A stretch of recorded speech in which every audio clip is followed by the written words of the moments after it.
Shalom à toutes et à tous et merci à vous d'être fidèles à Wake Up avec beaucoup de chaleur et beaucoup de grâce qu'on se retrouve ce matin dans cette émission. Merci à vous d'être fidèles, grande famille bénie de lumière de mon télévision. Pasteur Bana, shalom. Shalom mon frère. Vous allez bien? Par la grâce de Dieu. Super, merci. Et grâce à vos prières. Oh, ça me fait plaisir. Hein. Merci pasteur. Jean-Richard, bonjour. Bonjour Aniel et shalom à tous. Comment on va ce matin? Très bien, merci. Très belle cravate. Ah oui, merci. Paul Félicien, shalom, on va bien? Shalom Aniel, ça va très bien, écoute. Shalom à tous aussi. Monsieur Sanga, tonton Léon, oui. C'est comme ça qu'on l'appelle maintenant. Shalom, vous allez bien? Oui, je vais très bien. Merci d'être avec nous tous les mercredis. Jean-Richard, avec toi, on parlera de quoi aujourd'hui? Dans Culture Actuelle et Saviez-vous? Dans Culture Actuelle, on parlera d'essais animés et dans le Saviez-vous, on va parler de santé. Santé, super. Paul Félicien, on le Trickbox. C'est devenu une coutume maintenant. Tous les mercredis, on s'intéresse aux enfants et j'ai décidé de donner quelques astuces pour pouvoir valoriser les enfants. L'éducatrice des enfants. J'essaie d'être comme tonton Léon. Tonton Léon. Alors, tout à l'heure avec toi, aujourd'hui, on parlera de gagner son ado en 7 points. Oui, il y a plusieurs moyens de pouvoir gagner son ado. Donc, c'est juste quelques pistes que nous voulons donner à nos parents qu'ils pourront exploiter chez eux. Avec la grâce de Dieu, nous pensons qu'il y aura des résultats. Oh, on espère qu'il y aura de très bons résultats. Commençons notre randonnée matinale avec la parole du Seigneur dans Méditons ensemble.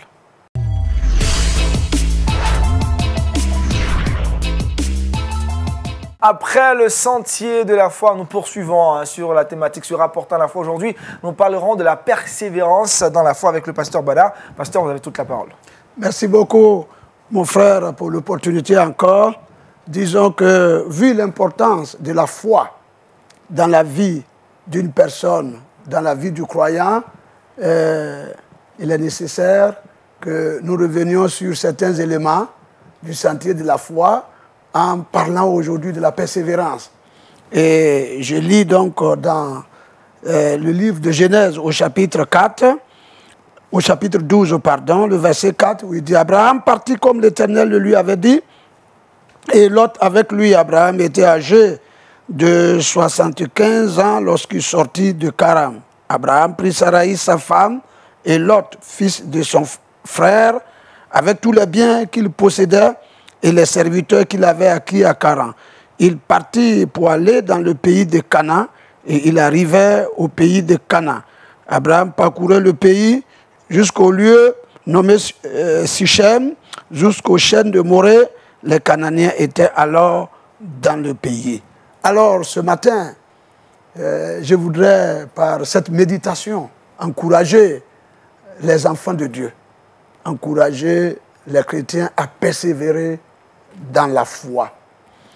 Quand on prend l'histoire d'Abraham, Abraham, le père de la foi, celui qui a tracé les sentiers de la foi, avait entendu de la part de Dieu un appel pour s'engager avec lui.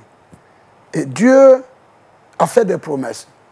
Abraham devait rentrer en possession de ses promesses. Mais il devait faire ce parcours jusqu'au bout. Abraham devait faire ce parcours jusqu'au bout, vu que ce qui était au bout était plus important. Il devait posséder Canaan. Il devait posséder de grandes bénédictions, mais il fallait aller jusqu'au bout. Il fallait qu'il persévère. Et quand Abraham a entendu la voix de Dieu avec les promesses, certainement il a partagé avec sa famille. Ça a suscité, j'allais dire, le désir des uns et des autres. Et son père a fait le chemin avec lui. Son neveu Lot, bien sûr avec sa femme et leurs biens, ils ont fait le chemin. Mais vous verrez que chemin faisant, à partir de où ils sont arrivés à Charan, on ne sait pas pour quelle raison le père s'est arrêté là. Le père s'est arrêté là. On ne sait pas vraiment pour quelle raison. Et le père s'est arrêté. Alors, je voudrais ici tirer juste un enseignement pour nous qui sommes engagés dans ce sentier de la foi à persévérer jusqu'au bout. Vous voyez le texte que nous avons lu. Abraham a persévéré jusqu'à posséder Canaan. Mais le père s'est arrêté à mi-chemin. Nous ne savons pas pour quelle raison. La parole de Dieu ne nous dit pas Pour quelle raison? Est-ce qu'il était beaucoup vieux, il ne pouvait plus continuer? Bon, je pense qu'il ne faudrait pas que les gens disent, bon, moi je suis chrétien, depuis longtemps je suis fatigué. Non, il faut persévérer jusqu'au bout. Voilà, nous n'avons pas vraiment les raisons, c'est moi qui dis quelque chose comme ça. Et donc il est ce type de chrétien qui s'engage dans le sentier de la foi, mais qui ne persévère pas jusqu'au bout. Nous avons des amis, des frères qui se sont engagés avec nous dans le passé. Mais aujourd'hui, on ne sait pas pour quelles raisons ils ne sont plus dans la foi. Je prie que le chemin, le sentier dans lequel les croyants sont engagés, il y a une récompense au bout. Persévérons jusqu'au bout. Et d'ailleurs, plusieurs textes dans la parole de Dieu encouragent la persévérance. Il dit, dans l'Apocalypse, tu dis, celui qui persévérera, alors aura, eh bien, à la fin des bénédictions.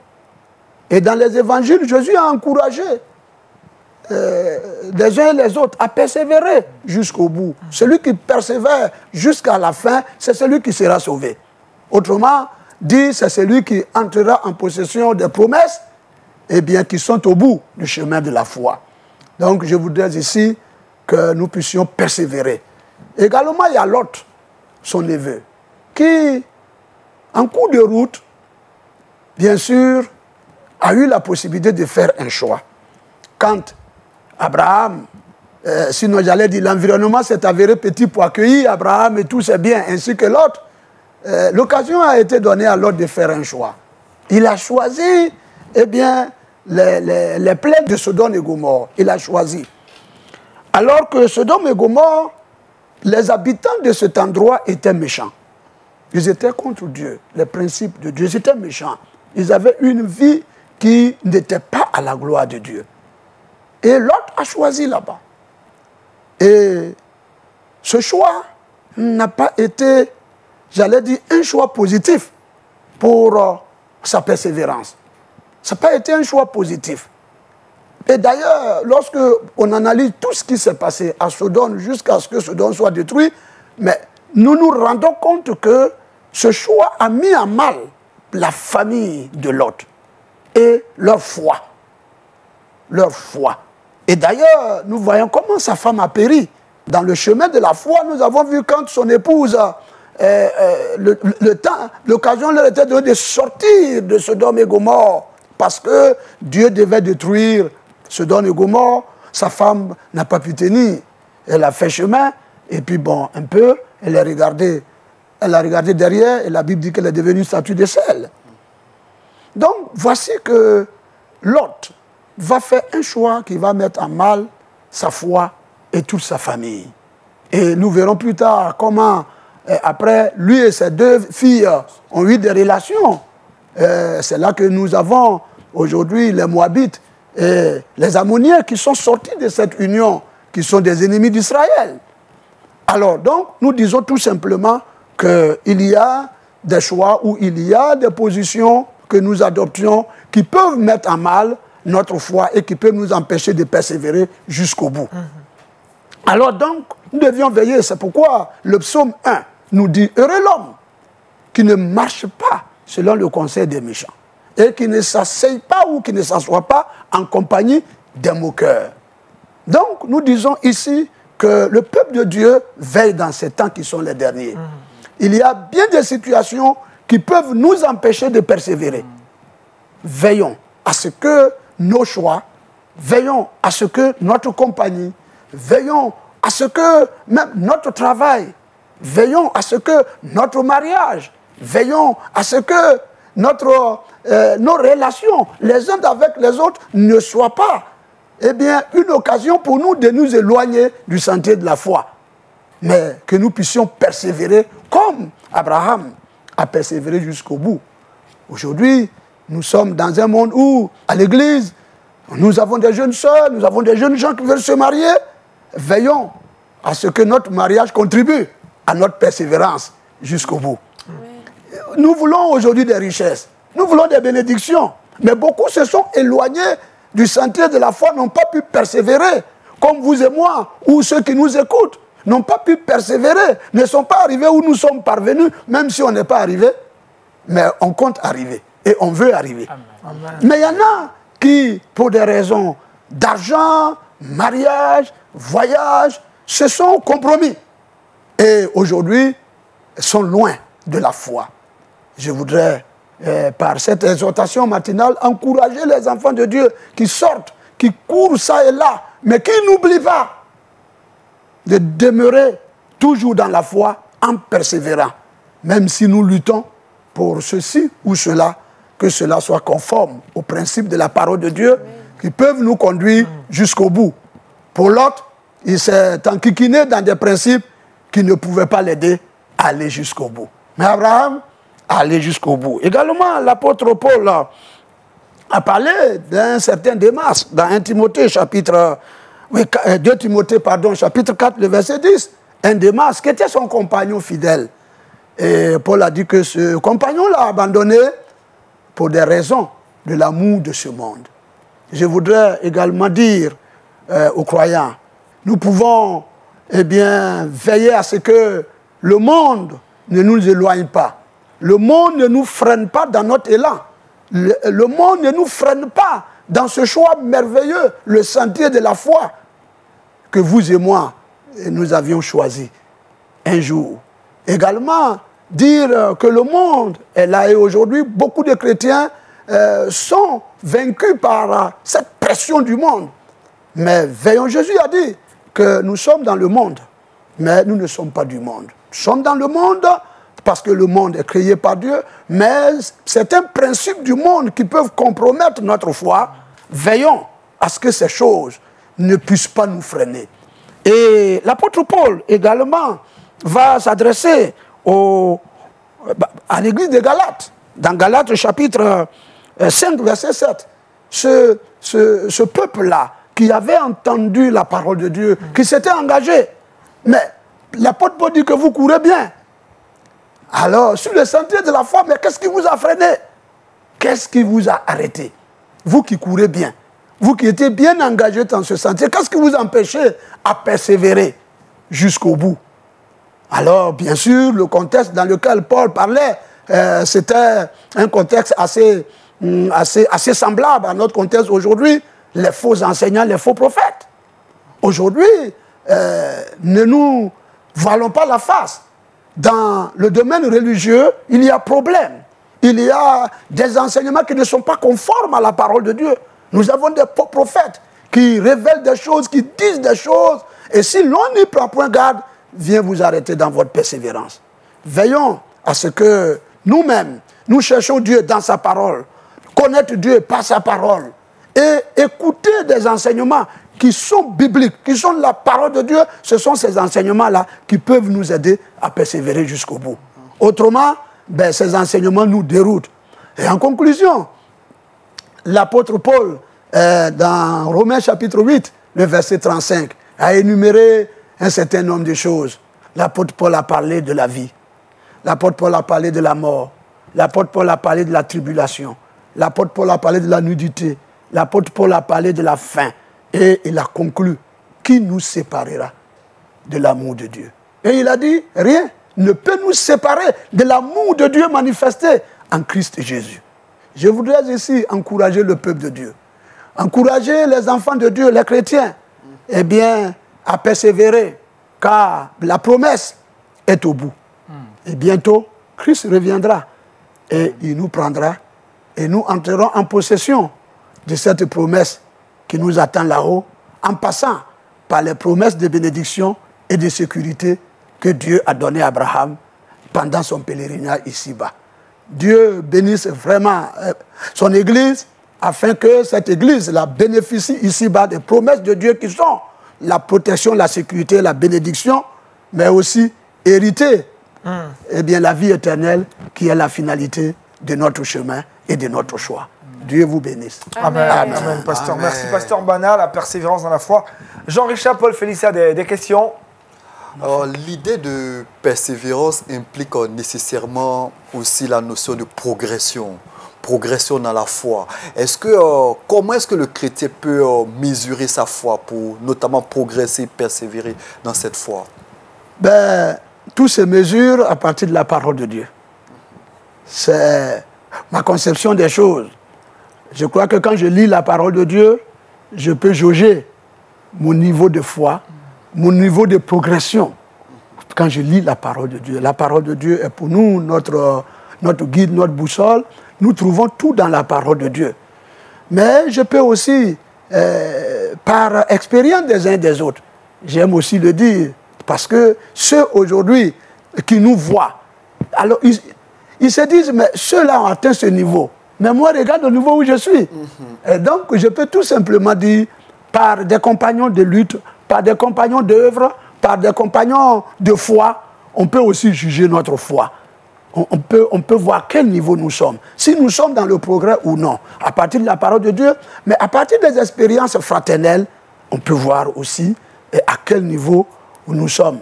Et aussi bien, quand on va plus loin, l'Esprit de Dieu peut nous parler, dire que non, écoute, tu es dans une position qu'il ne faut pas, il faut aller plus loin, il faut aller plus loin. Donc, je peux m'arrêter à ce niveau-là pour que nous puissions nous en servir, pour nous juger, pour aller de mieux en mieux et de progrès en progrès. Amen. Amen. Pasteur, j'ai une question. Persévérer, avoir la foi, c'est très important, c'est même merveilleux. Mais généralement, il peut s'avérer qu'on ne soit pas dans le plan parfait de Dieu. Et on voit des chrétiens qui sont en train de persévérer, croire toujours que le Seigneur va les exaucer, alors que ce n'est pas le plan de Dieu. Dans ce sens-là, qu'est-ce que vous pouvez dire? Bien, c'est de... Vous savez, ce n'est pas facile. Pour ma part, nous prions pour ces personnes, pour que Dieu se révèle à ces personnes-là. Vous savez, même pour nous qui sommes serviteurs de Dieu, quand quelqu'un vous dit, c'est Dieu qui m'a dit de faire, vous avez peut-être des raisons bibliques pour convaincre la personne. Vous lui parlez, la personne dit, non, pasteur, c'est Dieu qui m'a dit. Qu'est-ce que vous pouvez faire de plus? C'est Dieu qui a parlé. C'est Dieu qui a parlé. Même devant Dieu. Voilà, donc on vous met devant Dieu. Et quelquefois même on vous dit, mais pasteur, j'ai l'impression que vous ne croyez pas. Ben, cette personne, il faut plutôt la laisser avec Dieu, à mon avis, que Dieu lui-même trouve les moyens pour stopper net la personne. Et la personne prendra le bon chemin et viendra un jour vous dire, pasteur, vous avez eu raison. Mais au dépend de du prix que la personne aura payé. C'est bon, c'est une belle leçon après, quand on sort de là. Voilà. Quand on tape quelque chose. Voilà, quand on tape la tête quelque part, on se dit, ben, je n'ai pas écouté le pasteur, je n'ai pas écouté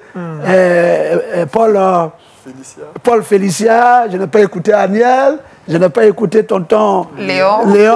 Voilà, peut-être l'enfant, je n'ai pas écouté tonton, j'ai tapé ma tête. C'est maintenant que je vois que, oui, il y a des chrétiens aujourd'hui, je crois qu'ils foncent, et c'est quand ils cognent la tête, ils se disent, bon, c'est bien. J'ai compris maintenant la leçon. Ils comprennent très bien d'ailleurs. Ils comprennent super bien. Et moi, j'aime ce genre de conséquences-là. Ça conseille mieux. Parce qu'on allait prier pour nous ce matin. Prier pour que Dieu nous aide à persévérer dans la foi. Chose qui n'est certainement pas facile, mais avec son aide, c'est vrai. On y arriver, pasteur. Notre Dieu, notre Père, nous engager sur le chemin de la foi n'est pas toujours facile. Et persévérer jusqu'au bout est un autre fait. Car la parole de Dieu nous dit que la fin d'une chose vaut mieux que son commencement. Voici ton peuple ici-bas qui a commencé le chemin de la foi. Seigneur, pour certains, bien d'années en arrière, pour d'autres, ils débutent. Mais je prie que, Seigneur, ceux qui ont commencé il y a des années en arrière, et ceux qui commencent, et même ceux qui commenceront, si tu t'attends à venir, que dans ce sentier de la foi, nous puissions persévérer jusqu'au bout. Car c'est celui qui persévérera jusqu'au bout, c'est celui-là qui sera récompensé. Oh Dieu, l'Écriture a, Seigneur, ces exemples des personnes qui ont commencé, mais qui n'ont pas persévéré jusqu'au bout. Et je prie que pour moi, pour mes frères, pour mes soeurs, pour ton peuple, Seigneur, nous soyons du nombre de ceux qui vont jusqu'au bout. Seigneur, tu reviens pour nous chercher et tu as dit dans ta parole, lorsque le Fils de l'homme viendra, trouvera-t-il la foi sur la terre? Tu voudrais que nous puissions persévérer jusqu'à rencontrer ce précieux retour du Seigneur pour que nous soyons enlevés. Mais étant ici-bas, cette promesse également nous dit, tu nous sécurises et tu nous bénis. Et je prie que tu bénisses ton peuple. Amen. Tu sécurises ton peuple. Tu sécurises nos vies. Tu sécurises nos biens. De sorte que Dieu, rien ne nous retire de l'amour de Dieu manifestée en Christ Jésus. Seigneur, que toute la gloire te revienne au nom de Jésus. Amen. Amen. Amen. Merci au pasteur Bana, la persévérance dans la foi, la suite de la thématique abordée la semaine dernière, le sentier de la foi. Aujourd'hui, avec Jean-Richard encore, nous parlerons d'affaires concernant les enfants, plus précisément des dessins animés. C'est maintenant dans Culture Actu.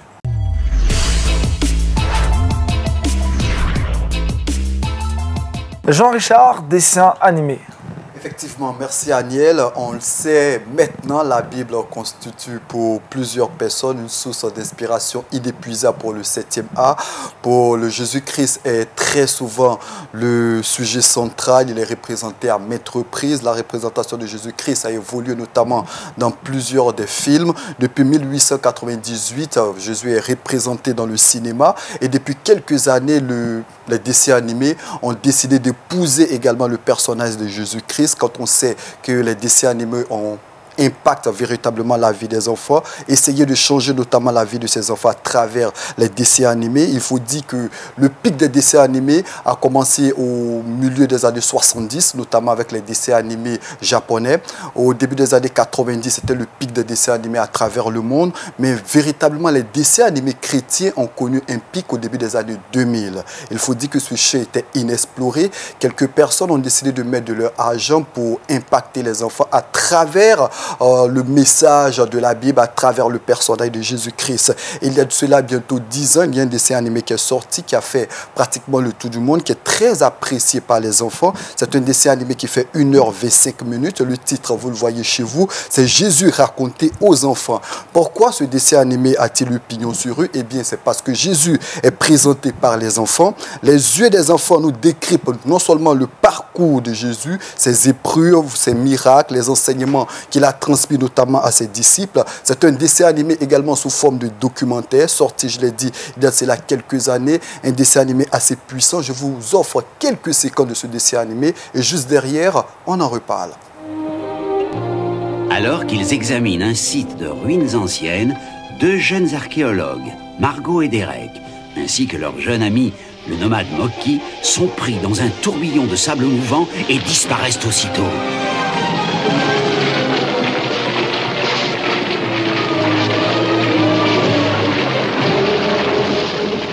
Lorsque le calme revient, ils découvrent stupéfaits qu'ils sont dans une caverne où sont entreposés des objets d'art d'une autre époque et d'une autre civilisation. Et là, sur le portail qui ferme l'entrée de la caverne, ils peuvent lire cette inscription « Quiconque franchit ce seuil remonte le temps ».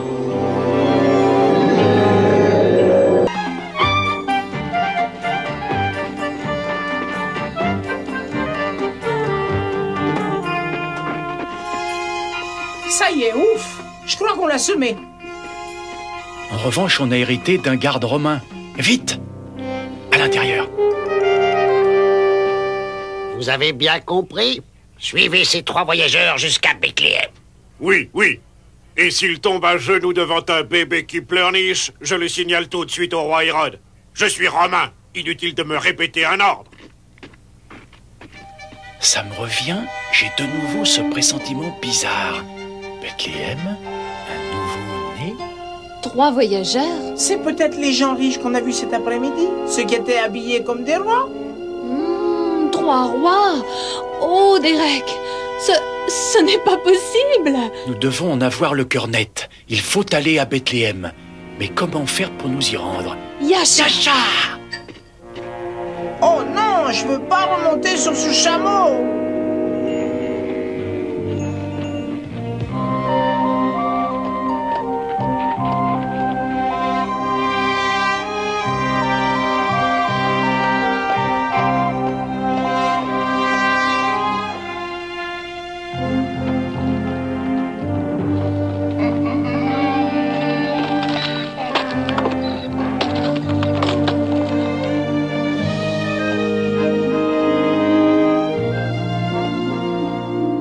Merci Jean-Richard pour ces séquences. On en reparle alors. Et puis pour vous donner la particularité de ce dessin animé, c'est que Je l'ai dit, il est sorti il y a bientôt 10 ans, mais c'est un dessin animé qu'on retrouve aujourd'hui gratuitement, qui est tombé au domaine public. Vous avez donc la possibilité de le retrouver sur plusieurs plateformes, de le regarder avec vos enfants. Jésus présenté par les enfants, un dessin animé assez extraordinaire que je tenais pourquoi pas à présenter au corps de Christ aujourd'hui. On le télécharge assez facilement, sorti il y a plus de 10 ans, mais je pense plus que jamais d'actualité. Tonton Léon, à propos de ce dessin animé. Super de présenter Jésus aux enfants avec des trucs qui les touchent. Et voir Jésus comme leur ami, ça, c'est l'un des principes pour pouvoir gagner nos enfants. Jésus est accessible. Ce n'est pas le Dieu de papa et de maman, mais Jésus aussi m'appartient. Et je peux être avec lui. Et ça, c'est important pour les enfants. Super. Pasteur Bana, rendre accessible la parole de Dieu à travers les dessins animés, tel est l'objectif à atteindre avec les dessins animés. Tout à fait. Je pense que je souscris à ces recherches, j'allais dire, merveilleuses de notre... Chapeau Jean-Richard. Oui, en tout cas, je suis chaque fois édifié quand je l'écoute. Je ne sais pas son âge, mais il remonte dans un passé lointain. Très lointain, d'ailleurs. Il puise vraiment des sujets. Dieu nous fait du bien. Je pense que ceux qui suivent doivent s'édifier en s'inspirant de ces choses pour nos enfants. Pour nos enfants, je crois qu'on ne fait qu'appuyer avec les dessins animés. Et même pour nous-mêmes, les grands-parents, quand on est là et qu'avec les enfants on suit, ils peuvent nous poser des questions. Et quand ils posent des questions, vous pouvez profiter pour leur expliquer bien des choses comme il a dit. Donc c'est merveilleux. C'est merveilleux. Oui, Jean-Richard. Juste rappeler tout simplement le titre du dessin animé Jésus raconté aux enfants, sorti il y a plus de 10 ans. C'est vrai que c'est long, 1h25 minutes, mais ça donne des pistes de causerie avec les enfants, puisque c'est Jésus même qui est présenté à travers les yeux des enfants. Super. Merci Jean-Richard pour cette présentation du dessin animé mettant Jésus-Christ en scène. On progresse dans cette émission, cette fois-ci avec Tonton Léon. Nous parlerons aussi des ados. C'est maintenant.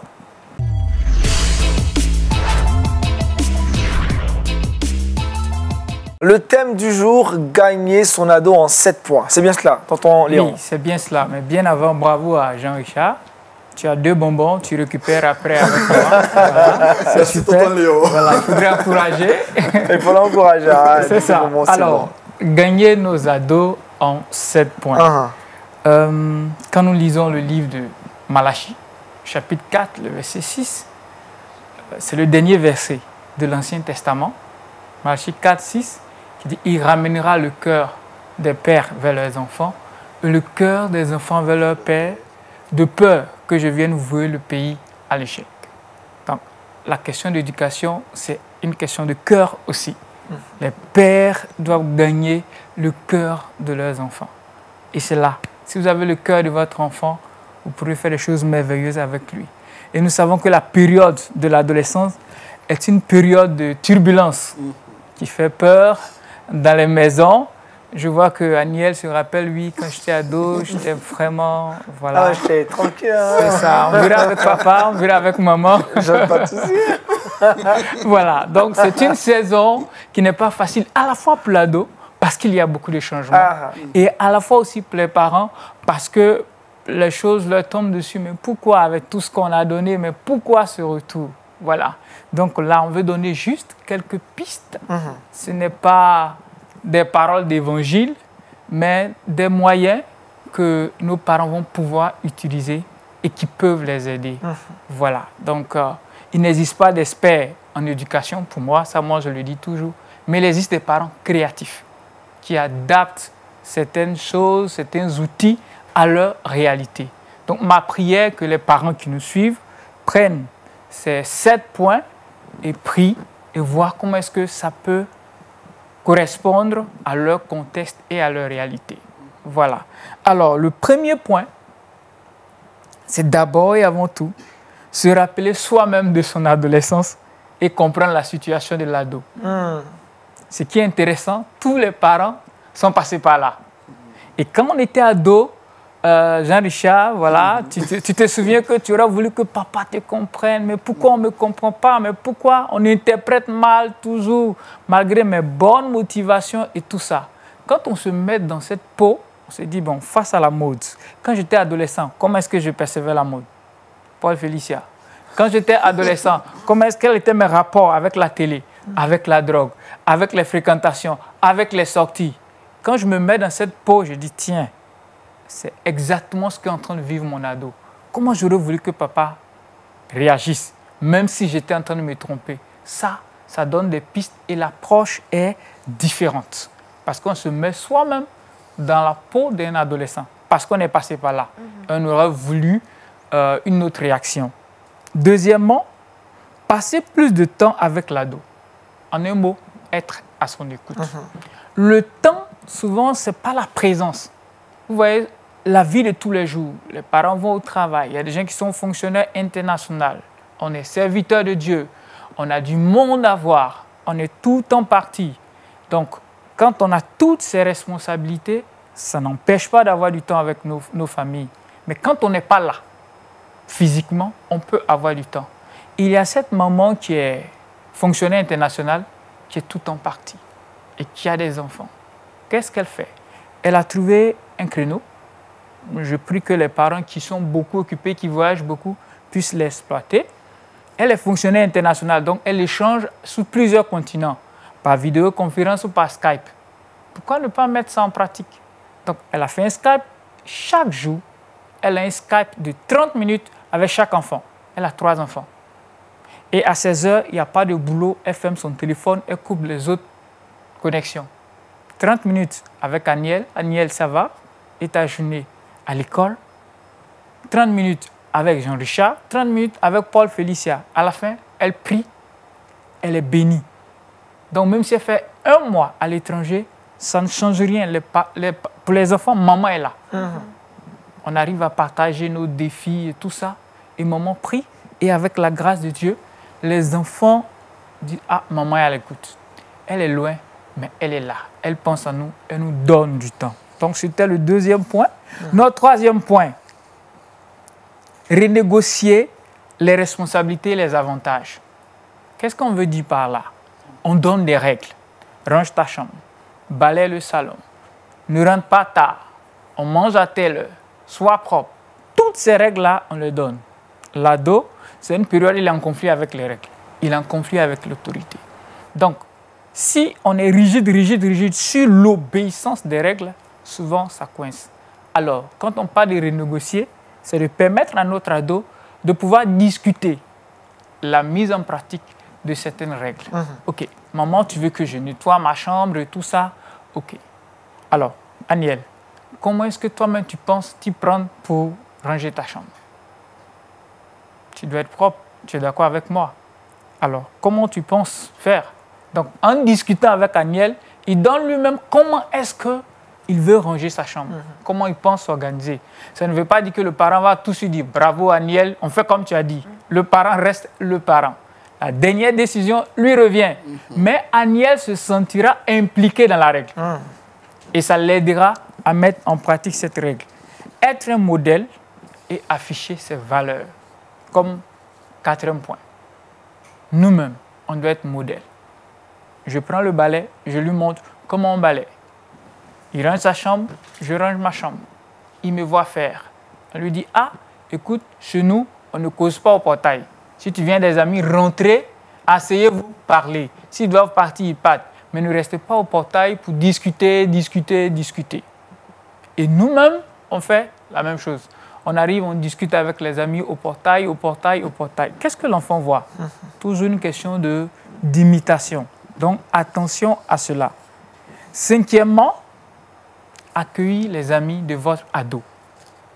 Très souvent, on a tendance à repousser les amis de nos adolescents. Quand on voit sa tête, Aniel, j'aime pas la tête de ton ami Jean-Richard. Quand je le vois, il ressemble à un voyou. Donc, Aniel ne va plus cesser de marcher avec Jean-Richard. Il marchera avec Jean-Richard dehors. Papa et maman ne verront plus Jean-Richard. Mais si vraiment Jean-Richard est une mauvaise influence, on ne saura pas, on ne le verra pas venir. En les accueillant à la maison, les amis, quel que soit leur état, on ouvre notre porte, on arrive à voir avec qui nos enfants marchent et on arrive à définir une stratégie d'éducation. Tiens, il marche avec cet enfant, j'ai l'impression que cet enfant touche à la drogue. j'aborde le sujet de la drogue. Où je prends du temps avec eux, quand ils arrivent à la maison, de leur parler. Voici l'exemple d'un père. Ses enfants marchent avec, il les invite à chaque fois à la maison, à manger. Et dedans, il y a un qui a fait des dreads, l'autre a des tatouages. En parlant avec ses enfants, en les recevant, tes parents sont bien, ils sont gentils, ils sont cool. Ça a transformé carrément des vies. Et pourtant, le père n'est pas d'accord. Mais en ouvrant la porte, il arrive à gagner ses enfants. Parce qu'au-delà de leur comportement, c'est des armes aussi à gagner. Sixièmement, discuter avec des adultes. Très souvent, dans la période des ados, les parents vivent seuls leurs défis. On le voit à l'église avec les familles chrétiennes. On ne veut pas qu'on sache que mon ado est dans tel péché ou bien en train de vivre telle situation. Mais quand même, c'est le fils du diacre et je suis le diacre et mon fils est dans la drogue. Je suis le fils, la fille du diacre et voici comment elle vit. Donc les parents ont tendance à cacher ces comportements. C'est le piège, c'est un danger. Et l'ennemi est là et il agit. C'est d'aller vers le frère. Écoute, ma fille est dans une période difficile. Je ne sais pas. Avec tout ce que je donne, avec mes prières, veux-tu prier avec moi? Comment tu as fait avec ta fille? Comment tu as fait avec ton jeune homme? Je vois qu'il y a un changement. Et le partage des expériences est une véritable bénédiction.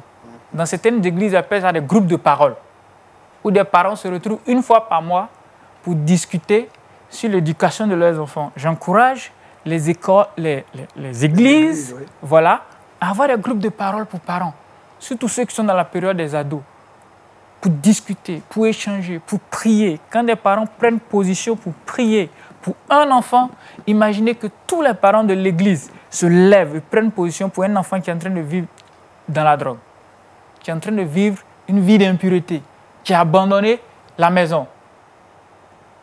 Ça ramène un enfant parce que l'effet l'accompagne. Et le septième point, Aniel, bien évidemment, c'est montrer à l'adolescent qu'on l'aime. L'amour, l'amour, l'amour. C'est une période où on menace. C'est une période où on crie. C'est une période où on n'est pas content. C'est une période où il y a des conflits. Et dans cette période-là, parfois on oublie de dire bravo. Ça, tu as bien fait. Parce qu'on n'arrive pas à en trouver. Il y a tellement de gaffes qu'on n'arrive pas à voir. Mais qu'est-ce qu'il faut traiter? C'est le comportement. La personnalité demeure. Cet enfant reste à l'image et la ressemblance de Dieu. C'est votre enfant. Bravo Jean-Charles. Je ne suis pas content de la vie que tu mènes, mais j'aimerais que tu saches que tu es mon fils. Ça ne changera pas. OK? Voici ce que Dieu veut de toi. Encourager. Et ça touche. Ça marque l'ado. On peut laisser une petite note. Ah, j'ai vu que tu as bien lavé les assiettes. Je suis fier de toi. Bravo. On glisse dans sa poche. Je suis content de toi, vraiment. Voici 5 000 francs pour aller te prendre une glace. Ça, l'ado se rend compte que si 10 choses, même si c'est une chose que j'ai faite, on célèbre.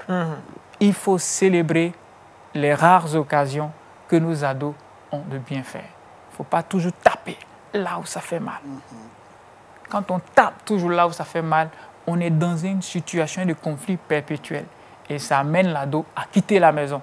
Parce que, il est en paix que quand il est dehors. Le fils prodigue, pourquoi il est revenu? Malgré toutes ces bêtises. Il est revenu parce que, tiens, dans la maison de mon père. Parce qu'il sait qu'il est un père aimant. Un père qui va toujours l'accueillir. La maison est toujours ouverte. Et ça, c'est ce que fait l'amour. Le cœur des parents est toujours ouvert. Donc, voilà. En 7 points. En 7 points. J'espère que les parents ont pu suivre et noter. Bénéfique, en tout cas. Quelques astuces que les parents pourront mettre en pratique. Et je prie que Dieu les aide dans cette démarche. Amen. Et je crois que ça produira de l'effet dans leur maison. Amen. Merci. Pasteur Bana, le sujet est très délicat, mais des astuces appropriées. Le sujet est très délicat parce que quand vous n'êtes pas père de famille, vous ne pouvez pas comprendre ce que nous sommes en train d'écouter. C'est ça. C'est-à-dire quand vous avez les bébés, mais vous êtes heureux. Même les bêtises du bébé, on accepte. C'est ça. Vous êtes heureux. Les excuses facilement. Voilà, on les accepte même quand le bébé va faire pipi sur vous. Bon, tout ça, on accepte. Hein. On accepte, on est content. Et quand votre enfant traverse merveilleusement l'adolescence et entre dans une vie active qu'on peut dire réussie, mais vous êtes heureux. C'est ça. Mais la période d'ado, comme l'a développé notre frère, il faut être un parent pour comprendre ces choses. Et dans cette période, si on peut, par la prière et par ses astuces et la parole de Dieu, accompagner nos enfants à traverser cette période, c'est merveilleux. Et comme il a dit, pour terminer, vous savez, quand on pense à notre adolescence, parce qu'il a dit, peut-être ça nous amène à agir précipitamment. Parce que quand je pense à mon adolescence, et puis bon, ce qui n'a pas été bien, je ne veux pas voir mon enfant dedans. Bien, il faut un peu de patience et aller doucement. Parce que là, ça amène nous les parents à dire non, non, non, c'est comme ça que j'ai fait, j'ai souffert là, je ne veux pas que... Mais les enfants ne comprennent pas. Donc quand on revoit notre adolescence, on n'est plus vif, et on agit. C'est l'autre réveil. Voilà, sans trop de patience. Donc, parce qu'effectivement, Dieu a sorti certains de nous d'une adolescence. Aujourd'hui, ça dit tu ne veux pas voir ton enfant là-bas. Et si tu ne fais pas attention, tu agis aussi durement. Et voilà, il ne va pas écouter. Un peu de patience, la prière, et Dieu va nous aider. Donc, merci beaucoup. J'encourage les parents que nous sommes. Et puis bon, pour Aniel... nous sommes tous encouragés. Voilà, encouragés. Nous sommes tous encouragés. Et surtout, la seule femme qui est là, elle sera heureuse de voir sa fille et son fils vivre une adolescence réussie. Réussie, c'est possible. C'est possible avec le Seigneur. Merci encore à tonton Léon. Autre chose à dire? Juste encourager les parents dans cette période. On dit que la crise est passagère. Elle finira par passer. Une zone de turbulence. Oui, c'est ça. Merci tonton Léon. Avec Paul Félicia, nous ouvrons maintenant le Trickbox.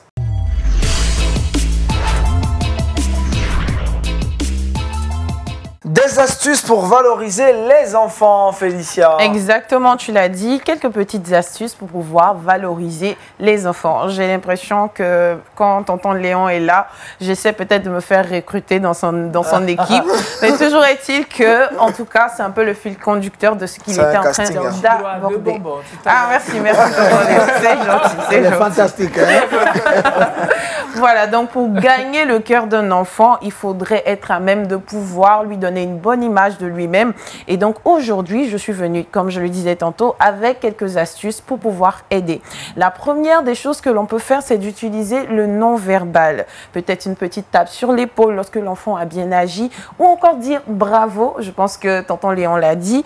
Lever simplement la main, le pouce, dire oui, tu as bien fait, super, super, c'est bien ce que tu as fait. Ça encourage l'enfant et ça lui donne une bonne image de lui-même.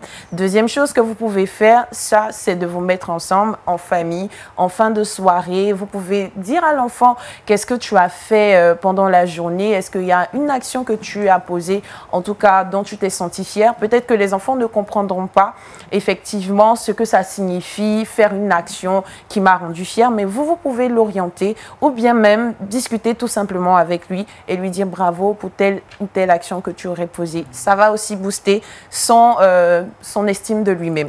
Et la troisième des choses, c'est d'éviter à tout prix les comparaisons. Généralement, en tant que parent, nous aussi, on a été, c'est vrai, je ne suis pas encore mère, mais j'ai été fille et je suis toujours fille. Et donc, la comparaison entre les enfants à la maison, franchement, il faut éviter. Il faut totalement éviter ça. Ça détruit l'estime de l'enfant lorsqu'il se sent comparé, il se sent jugé par rapport à une action qu'il a eu à faire. Ça détruit son estime de lui-même, tout simplement. Voilà. Merci Paul Félicia. Tonton Léon ne dira pas le contraire de tout ce qui a été déjà dit. Super. Vu qu'elle se bat pour intégrer. Elle est déjà intégrée. Elle fait partie de l'équipe. Ah oui, à partir d'aujourd'hui, tu appartiens à la team Tonton Léon. Et voilà, c'est tout. Dernière rubrique dans cette émission, le saviez-vous, c'est maintenant avec Jean-Richard.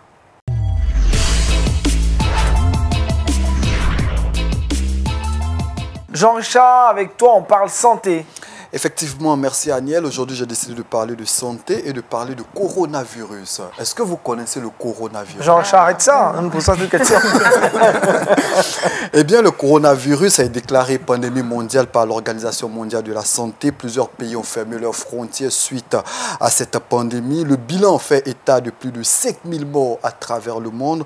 Près de la quasi-totalité de la planète est touchée. Près de 150 000 cas à travers le monde. L'Église est touchée également par cette maladie. En Corée du Sud, aujourd'hui, toutes les églises ont pratiquement fermé leurs portes. En France, l'ordre a été donné par le ministère de la Santé et de l'Intérieur à toutes les églises de fermer leurs portes. En Italie, c'est pareil. En Espagne, en Chine, aux États-Unis, l'Église est très touchée par cette maladie. Et l'Alliance évangélique mondiale a lancé un appel à la prière pour ce mois de mars. Nous tenons à notre humble niveau à relayer cet appel afin que le corps de Christ, dans un élan de prière, dans un élan de foi, puisse s'incliner au devant du Seigneur afin que cette pandémie puisse trouver solution. La solution de cette pandémie, c'est Jésus. Pasteur? Oui, disons que nous sommes devant un grand défi dans notre monde aujourd'hui. Voyez-vous, nous avons eu l'histoire d'Ebola, également pour le sida, Ebola. Mais aujourd'hui, on a un virus qui va très vite. Très vite. Qui ne connaît pas les passeports? Non, pas du tout. Très vite. Pour l'heure, nous ne savons pas les raisons pour lesquelles ce virus frappe le monde. Mais nous pouvons recommander, comme les chrétiens évangéliques du monde le recommandent, nous recommandons à la prière parce que l'ennemi, aujourd'hui, précipite plusieurs à l'enfer par cette maladie. Notre frère vient de nous dire, il y a près de 5000 morts. 5000 morts. Parmi les 5000, combien connaissent Jésus? Vivent avec le Seigneur. Ça, je ne sais pas. Mais même s'il y a des chrétiens, on pourra dire, bon, ben, écoutez, pour eux, ils parviendront à la récompense de la foi.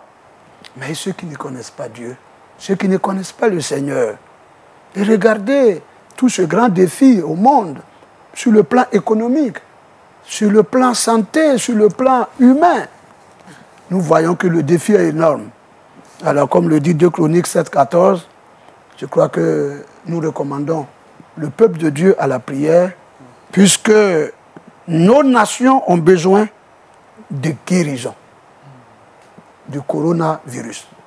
Les nations ont besoin de guérison à ce niveau-là, car la question sanitaire est aujourd'hui à genoux.